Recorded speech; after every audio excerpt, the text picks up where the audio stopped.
Hello! Hi! Welcome back! I am joined by one of my best friends, Colin Harris, who is an energy healer and an Akashic Records reader. Today's video is one relationship lesson that we would never want to forget. I'm going to share one, Colin's going to share one too, but we don't know what the other person is going to share.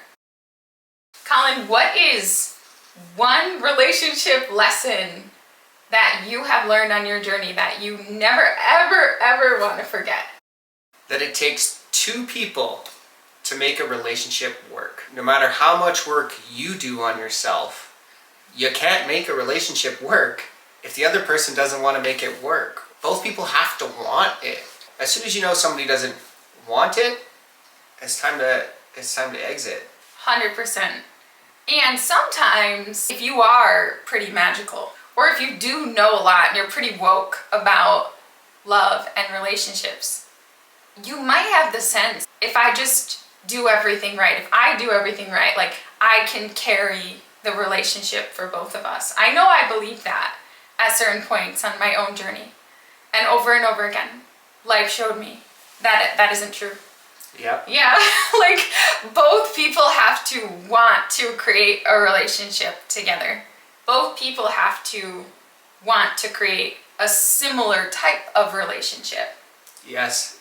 Yes, because a relationship is really like a living project. If both people do want it, you can overcome a great deal.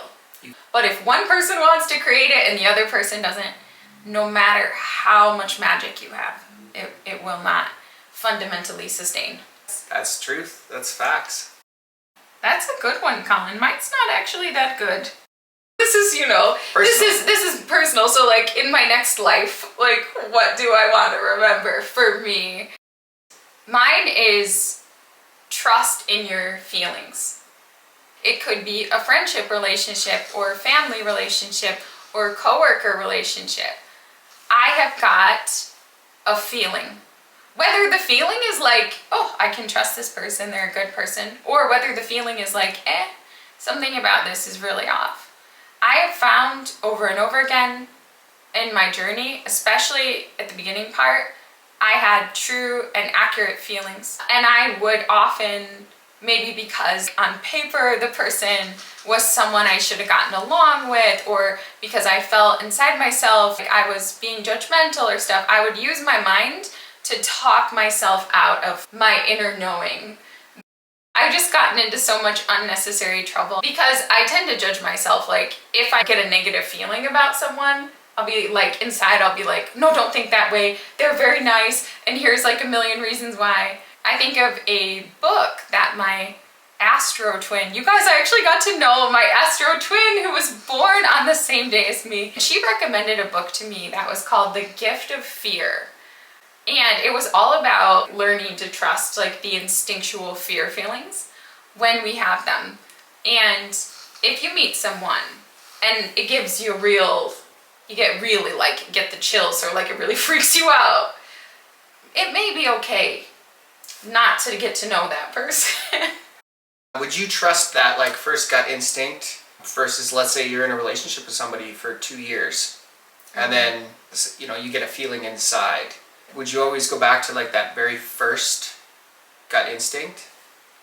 Well, you have to take into account feelings all throughout time. For me personally, yes, because the more invested that we get into a relationship, the more difficult it is to see clearly. So for me, with my intuition, I tend to get a full download of insight right at the beginning. And then the more I get to know someone, the more my mind gets involved, and the more my mind gets involved in interpreting everything that's going on. So for me personally, I would trust the instinctual feeling before I know anything about the person. Yeah, I agree. Because the longer you know somebody, a bunch of stuff can come up, but that first gut instinct on a person is often very correct. And also, the more you know someone, the more that person has a chance to possibly manipulate the situation, or they can tell you things to try to influence how you feel.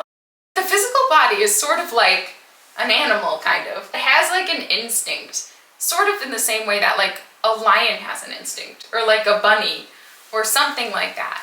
And I feel like that part of us, that is the biological part that is involved in our survival, if we learn to establish a relationship with that part of us, it will warn us of danger. Whether that danger is a person who's really might try to harm us in some kind of way, or it is a bear, you know, in the forest, or like something like that, or it is a car that's about to turn into an intersection and hit us on a red light. We have an instinctual part that knows. Trust your feelings, listen to your feelings, like listen to your instinct. It is okay not to like someone. Perfectly okay. Yeah, I was definitely raised to not believe, like never ever say anything negative, or even to the point of like don't even think anything negative about anyone. But that's actually kind of harmful. That can be very harmful, because you can allow people that are going to take advantage of you. Say, yeah, it's okay to have an instinct that says, no, I don't know why, and I don't have any evidence for the fact that this person might intend me harm. I have no evidence at all, but something in my instinct is telling me that this just isn't good for some reason, and I would just let that be enough. You know, we could talk about this for a long time. Well, we have been talking about this for 3 years. We have. Let us know if there's anything else that you would like us to film together. Oh, yeah. Yeah, anything you guys want to see that you would like us both on camera for, I would love to be here. Or just Colin. There's no need for me to be here. We would love to know if you would like to share a relationship lesson. Some lesson that's been real enduring for you. And thank you for watching. Thanks, guys. Bye.